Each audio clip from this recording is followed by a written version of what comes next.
Mais salut à tous, je me présente, je suis Tony Abadi, pêcheur de carnassier.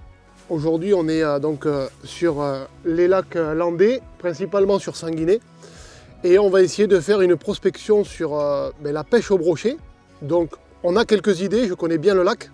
Et du coup avec Quentin, on va commencer sur une pêche en linéaire, en faisant des cassures, des herbiers, en partant donc dans les profondeurs. Et si on voit qu'en milieu de matinée, nous n'avons pas de touche sur le brochet, on partira un petit peu dans les profondeurs du lac, où on a des spots, et on va pêcher donc de la perche en verticale.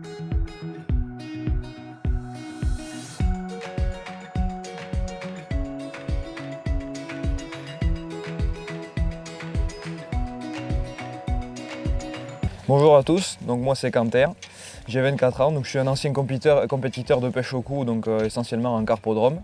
Donc aujourd'hui j'ai arrêté ce domaine-là et je me suis plutôt penché sur la pêche du carnassier qui étonnamment m'a attiré très vite. Donc je tenais à remercier beaucoup pour l'invitation de Tony aujourd'hui qui m'a donc invité à passer la journée avec lui sur son bateau et me faire découvrir son domaine, sa pêche et ses techniques.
Bon là, les copains, on a pêché, ça fait à peu près 2 petites heures, donc on a fait toute la roselière.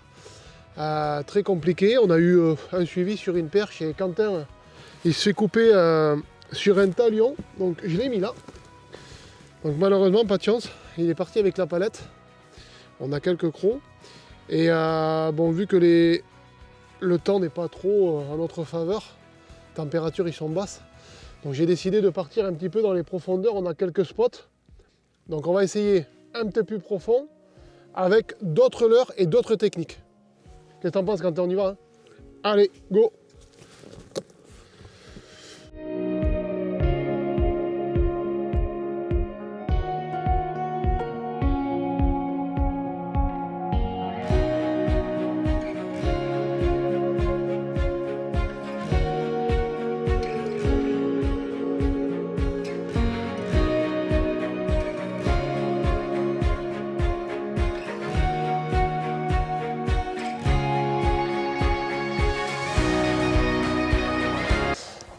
Donc là, on vient d'arriver sur un spot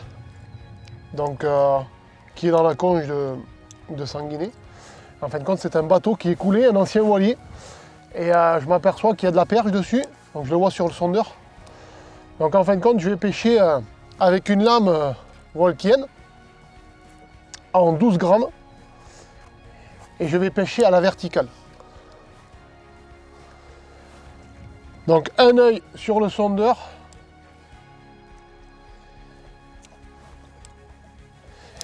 On prend contact avec le fond. Et là je vais animer en donnant des à-coups sur le haut. Et en surveillant mon sondeur, mais toujours contact avec le fond. Le poisson se trouve au fond.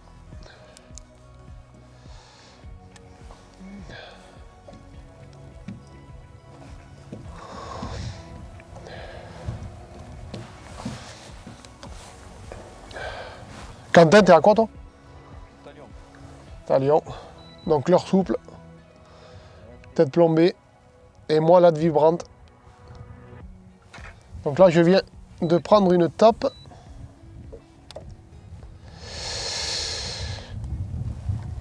Je viens de prendre une touche à la descente.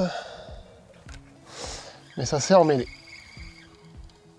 Voilà. Donc c'était pas gros, ça c'est sûr. Donc le poisson est là.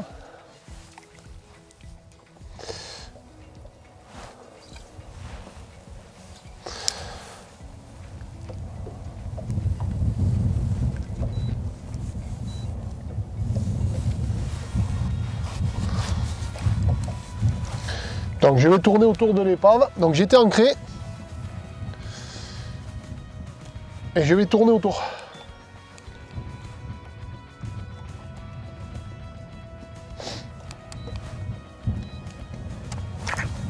Manqué.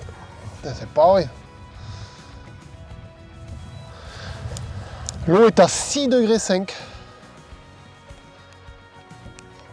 Donc les touches, c'est compliqué à faire des... C'est compliqué à les déclencher, pardon. On n'a pas trop de chance depuis ce matin. On se fait couper par un brochet. On a une perche qui suit. Et on en loupe.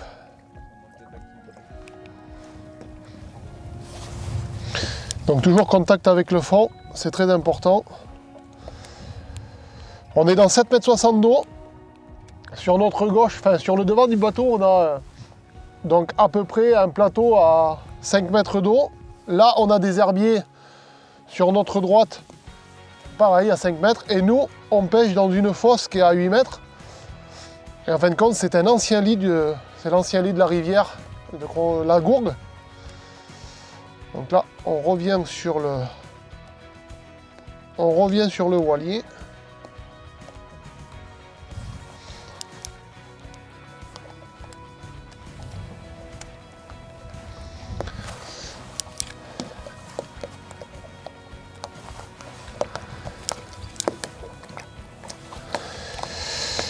Donc là, je suis bien sur le fond, hein. Je vois bien sur l'écran mon leurre, enfin ma lampe vibrante. Et là, on a un joli écho. On a un joli écho, mais on n'arrive pas à le faire déclencher, hein. Donc après ça, si ça ne mord pas, je vais monter un drop shot. Donc c'est un plomb qui gratte le fond avec une empile à 50 cm sur le dessus. Et je vais mettre un petit leurre souple de entre 5 et 7 cm. Et de préférence, je vais mettre une couleur naturelle.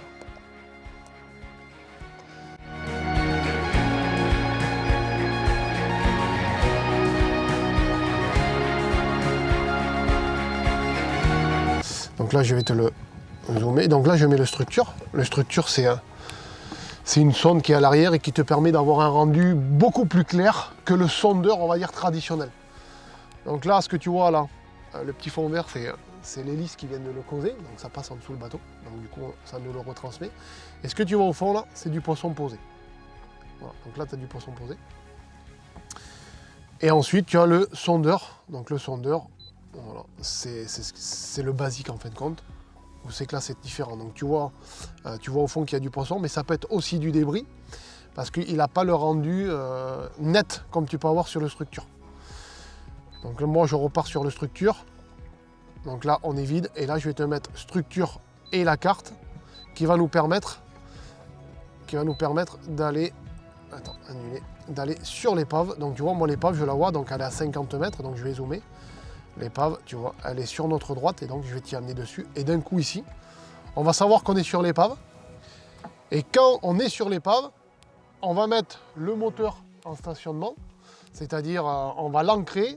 C'est une angle virtuelle qui nous permet de ne pas bouger. Donc là, tu vois, regarde, on arrive donc sur l'épave. Donc là, tu vois bien les débris, tu vois qu'il y a du poisson. Donc là, maintenant, je vais m'avancer encore un petit peu. Donc l'épave se trouve à 20 mètres devant nous. On commence à prendre, je zoome un peu. Donc du coup voilà, tu vas te retrouver à la plombe du bateau, tu vas pêcher à la verticale et tu vas essayer de mettre toutes tes connaissances pour trouver la bonne tête plombée, le bon coloris et le bon leurre pour déclencher les attaques. Et une fois que tu as les attaques, là tu vas enchaîner le poisson et tu peux faire du petit comme du gros, mais tu vas les enchaîner. Et c'est là où tu auras trouvé la pêche du jour, sachant que le lendemain, ce n'est plus la même pêche.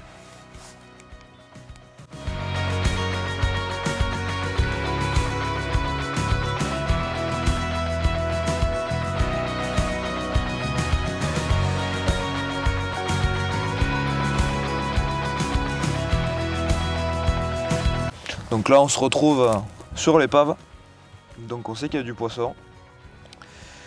Donc là on va retrouver plusieurs styles d'animation. Soit on va rester vraiment collé au fond, statique, et c'est vraiment les poissons qui vont décider si c'est eux qui vont attaquer ou rester vraiment statique, ou on va venir agiter légèrement en restant naturel devant. Donc après tout dépend le style de leurre utilisé. Là on est sur du leurre souple, donc de 6 cm environ, sur des tailles assez réelles, du coloris naturel, parce qu'on est sur une époque de pêche qui est quand même relativement compliquée. Donc on va vraiment là aller gratter le fond et vraiment passer sur les échos qu'on a et essayer de chercher à travers les boules de blanc les poissons. Donc on peut trouver bien sûr perches, cendres, brochets. Là c'est vraiment la période où il faut trouver la nourriture des poissons, et les poissons en principe ne sont pas très loin autour. Donc bien sûr quand je parle nourriture donc des poissons, on va retrouver surtout le poisson fourrage, hein, donc cardon, les petites brèmes. Là, ce sont des grosses boules de poissons où les carnassiers sont derrière. Donc Tony tout à l'heure a présenté le sondeur, donc la console centrale où on a toutes les structures et tous ces points confidentiels on va dire. Et ici on a un deuxième sondeur qui permet donc pour le pêcheur qui se trouve à l'avant de aussi avoir une prise de vue donc sur les échos qu'il y a. Ça évite d'être derrière, de naviguer en permanence sur le bateau.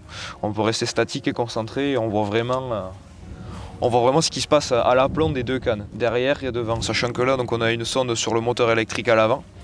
Et la sonde que Tony a préparée est à l'arrière du bateau. Donc ça permet de balayer bien la zone et de vraiment bien situer les poissons dans l'eau et essayer de se caler le plus précisément dessus.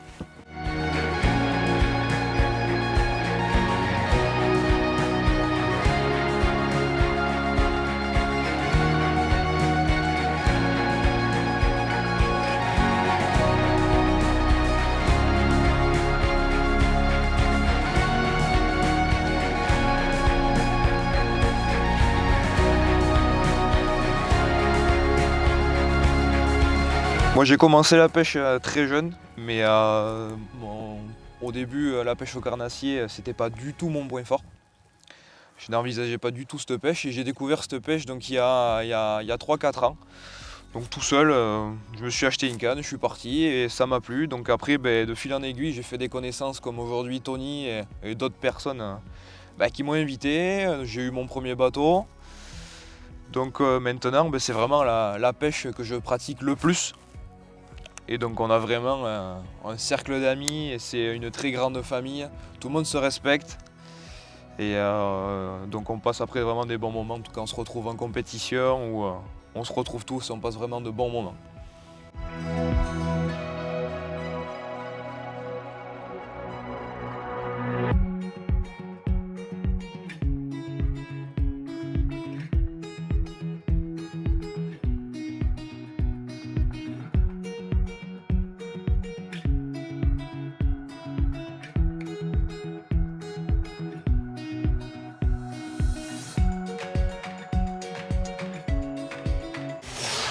Bon, comme vous avez vu, on a pêché tout à l'heure à la verticale sur le voilier.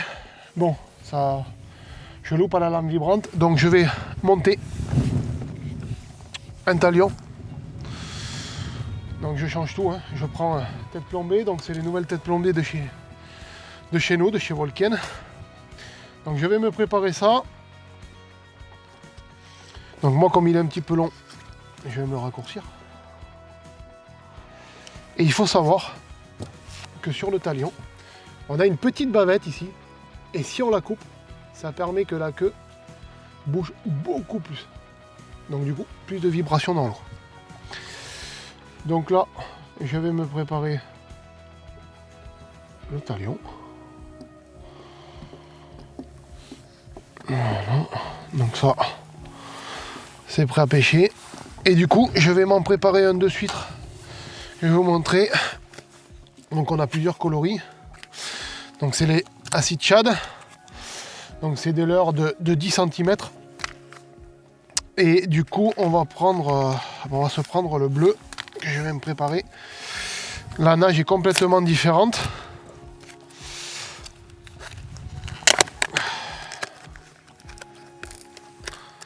Donc pareil, tête plombée. On mesure toujours. On se fait le petit trou qui va bien. Et on va se le monter comme ceci. On ne devrait pas être mal. Donc du coup, là, on est prêt. Donc on est prêt à pêcher. Donc on est d'accord. Hein. Deux leurres complètement différents. Un avec une grosse caudale et l'autre qui est beaucoup plus petit. Et couleurs différentes. Donc là, donc toujours, hein, je vais pêcher donc contre le vent et je vais me ramener vers moi puisque l'épave se trouve sur le devant du bateau. Et là, on va pêcher avec une animation très lente, on va gratter le fond. C'est-à-dire que je vais avoir un contact en continu avec le fond. Donc, j'ai la bannière détendue, je prends le contact. Donc là, voilà, là je suis sur le fond. Et là, j'anime tout doucement.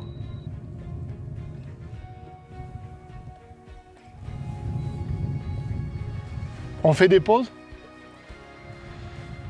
Et on reprend.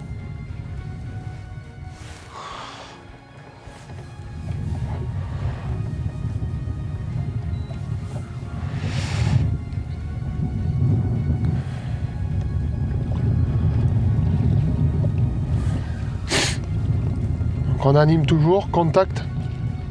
Toujours avoir le contact. Et souvent la touche, souvent, se fait à l'arrêt. C'est-à-dire, quand le leurre est arrêté, qu'on prend contact et qu'on fait une tirée, souvent, le poisson, il l'a engamé. Et en hiver, pêche lente, des pêches lentes. Le poisson, il est calé, il fait froid. Comme on a dit tout à l'heure, l'eau, elle est à 6 degrés. Donc du coup, on doit pêcher lentement. Tout à l'heure, Quentin parlait de poisson fourrage. Donc en hiver, le poisson fourrage, il se regroupe, il fait des bancs. Et du coup, les carnassiers vont suivre ces poissons-là. Donc si on n'a pas du poisson fourrage, ça ne sert à rien de pêcher. On va pêcher dans le vide. Après, ce n'est que mon point de vue. Chaque pêcheur est différent. Mais il faut savoir que c'est pas parce qu'on est sur l'eau qu'il y a du poisson partout.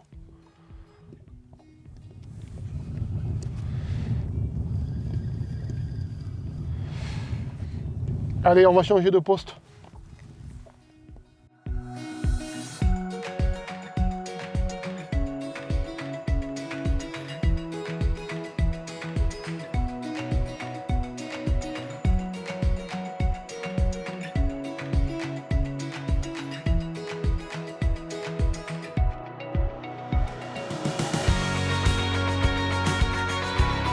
On va se quitter. Le petit film est fini. On n'a pas pu faire de poisson malheureusement. On a eu de la perche. On s'est fait couper par le brochet. Mais là, on s'aperçoit que le vent il commence à monter. Du coup, il est temps de se rentrer. Et j'espère à bientôt. Au revoir les gars.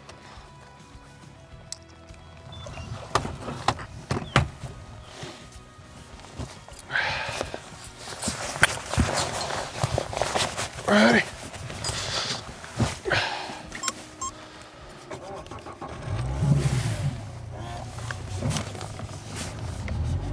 À plus!